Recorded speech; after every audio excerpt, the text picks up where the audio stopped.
Hello, I'm Suzanne Sterling, talking about the power of sound to bring us to certain states of consciousness. So sound, and particularly singing, changes our respiration, changes our heart rate, changes our brain waves, and therefore can change our consciousness.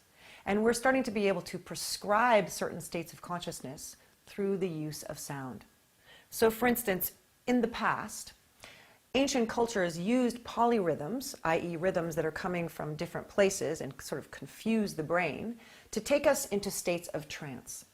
In the modern world, when we go out dancing to a club and the music is playing at 120 beats per minute, we all go into a trance state together. Literally, we're vibrating and we're going into sympathetic resonance with each other.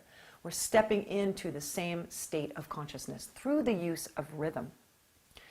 It is said that the shaman's rattle, that beats often at 240 beats per minute, can take us directly to the theta brainwave state, which is the state that we go into when we're in deep meditation. So we can actually use certain frequencies, beats per minute, or hertz, i.e. vibrations per second, to bring ourselves to certain states of consciousness. And this is the power of sound. There's also something called binaural frequencies, which is the science of sound bringing the parts of the brain into balance with each other. For instance, if I put 100 hertz into one ear and 105 hertz into the other ear, the brain will do the math and go to 5 hertz. 5 hertz, again, is the theta brainwave state of consciousness.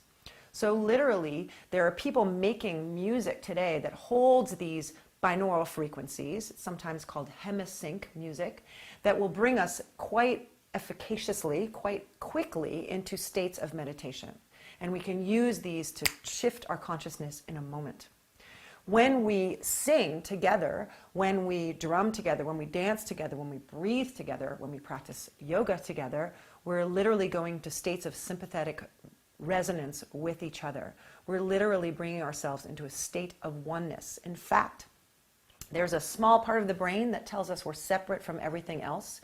And when we sing together, when we go into rhythmic entrainment together, when we go into sympathetic resonance together, that part of the brain measurably goes to sleep. So when we are chanting and singing and going into these states of consciousness together, we're literally having an experience of oneness, a measurable, scientific experience of connection.